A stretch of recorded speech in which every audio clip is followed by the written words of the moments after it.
A palavra de Deus nos diz no livro de Êxodo, capítulo 31, no seu verso 18, quando o Senhor acabou de falar com Moisés no Monte Sinai, deu-lhes as 2 tábuas do testemunho, tábuas de pedra, escritas pelo dedo de Deus. A palavra de Deus nos mostra alguns manuscritos. O que é um manuscrito? São escritas feitas à mão. São obras escritas ou copiadas à mão.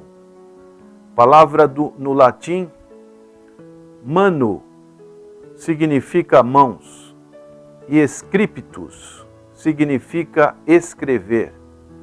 É um documento escrito ou copiado à mão.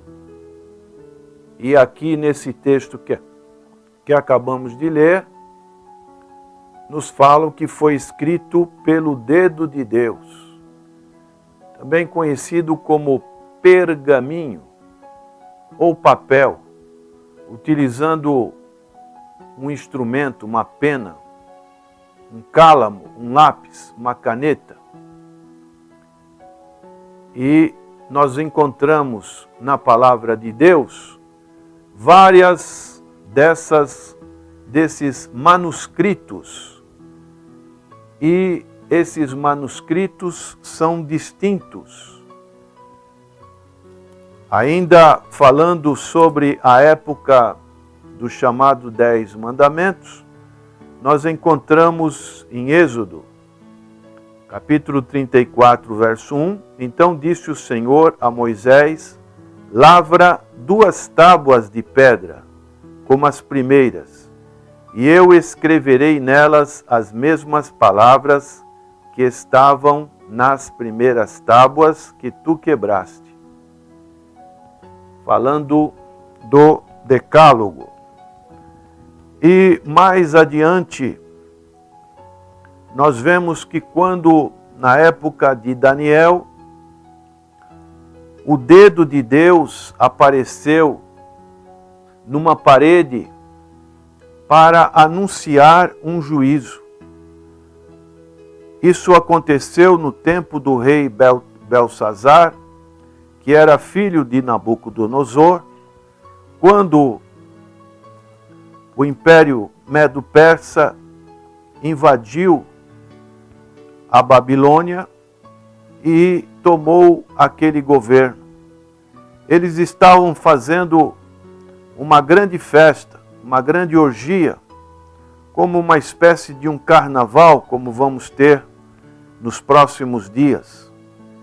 E trouxeram os objetos de ouro que foram tirados do templo da casa de Deus, que estava em Jerusalém. E beberam neles o rei, os seus grandes e as suas mulheres e concubinas. Beberam o vinho e deram louvores aos deuses de ouro, de prata, de bronze, e de ferro, e de madeira, e de pedra.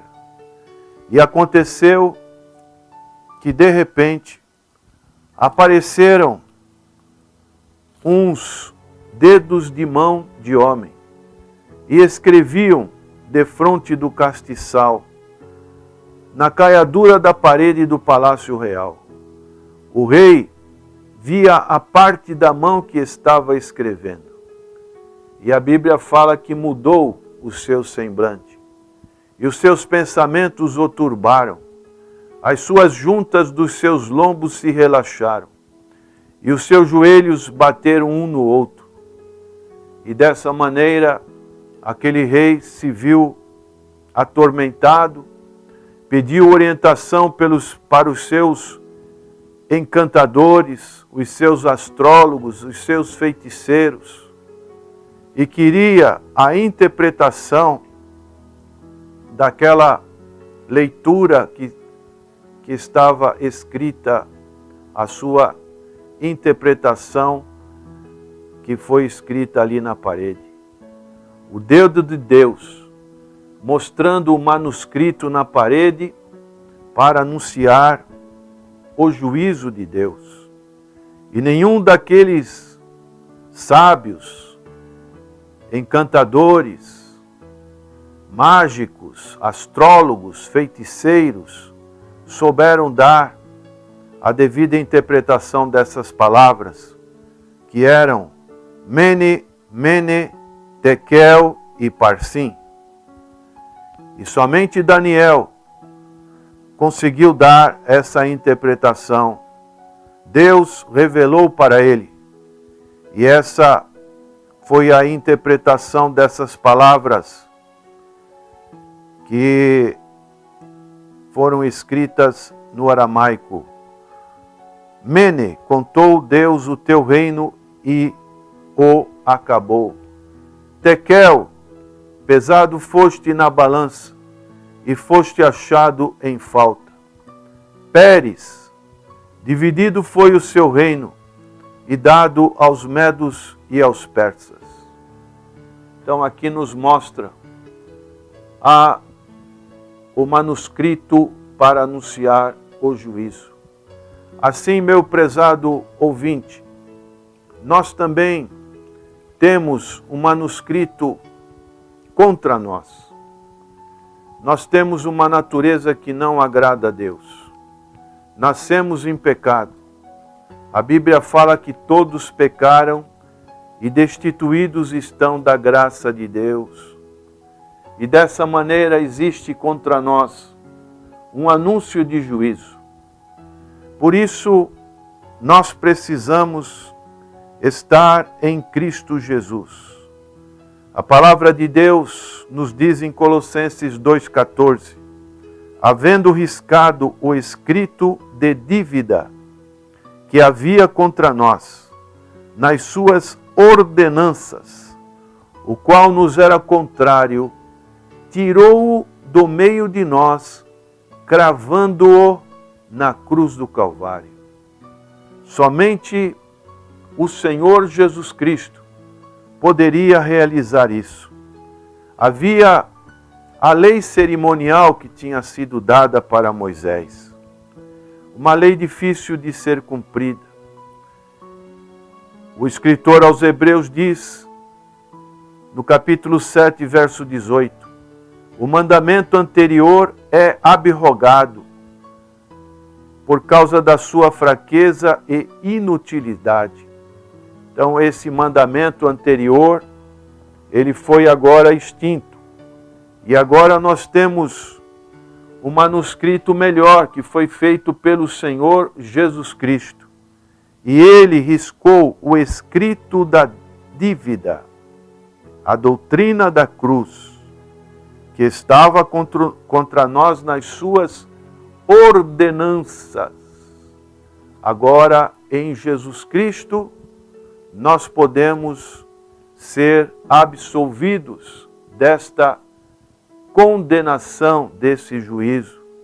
Por isso, o Senhor Jesus Cristo, ele cumpriu isso lá na cruz do Calvário, como nosso substituto, aquele que pronunciou 7 palavras quando estava crucificado. Deus meu, por que me desamparaste? Pai, perdoa-lhes, porque não sabe o que fazem. Hoje estará comigo no paraíso. Tenho sede. O Senhor Jesus, ali, ele se ofereceu como um sacrifício vivo, vicário, expiatório, para que nós pudéssemos então, através deste ato, deste fato, ele consumar esta obra que nos traz a salvação. Por isso ele disse, quando recebeu o vinagre, ele pronunciou, está consumado. Tudo está realizado.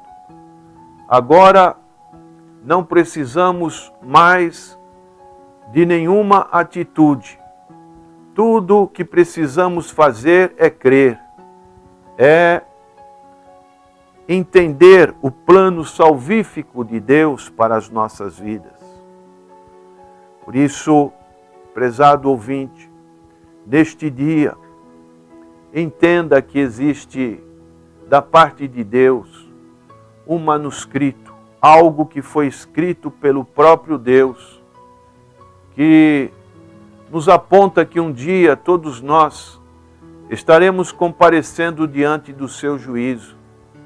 E nós hoje temos um grande advogado, um Paráclitos, um Consolador, que pode nos tirar esta condenação, este peso da nossa alma. E dessa maneira, nós possamos glorificar no nosso coração, receber a graça que o Senhor pode nos oferecer através da justificação pela fé. O apóstolo Paulo dizia: vós sois a nossa carta escrita em nossos corações, conhecida e lida por todos os homens. A escrita de Deus não é mais uma escrita feita em tábuas de pedra, não é mais uma escrita feita em parede, mas é uma escrita que é feita no coração, algo invisível, algo que realmente nos mostra o poder de Deus quando opera na vida de um pecador, de um homem e de uma mulher. Ele faz uma transformação e a graça de Deus faz com que nós possamos glorificar a Deus, exaltar a Deus por tudo que Ele tem realizado, já realizou e realiza nas nossas vidas. E esta palavra é para que você também reconheça que o Senhor Jesus Cristo veio cumprir essa lei que estava contra você, contra todos. Ele cumpriu lá na cruz do Calvário quando disse: está consumado. E assim, quando o Espírito Santo de Deus age no coração do homem, ele faz essa escrita no coração, fazendo uma transformação interior, perdoando os pecados e trazendo nova vida, nova esperança, novo rumo para aqueles que estão em Cristo Jesus. Senhor, que o Espírito Santo de Deus esteja atuando poderosamente nos corações, iluminando, fazendo com que o dedo de Deus, através da sua palavra revelada nas Escrituras, através da pessoa do Senhor Jesus, que é a palavra encarnada, possa escrever uma nova vida nos corações dos nossos ouvintes. Nós oramos agradecidos em nome do Senhor Jesus. Amém.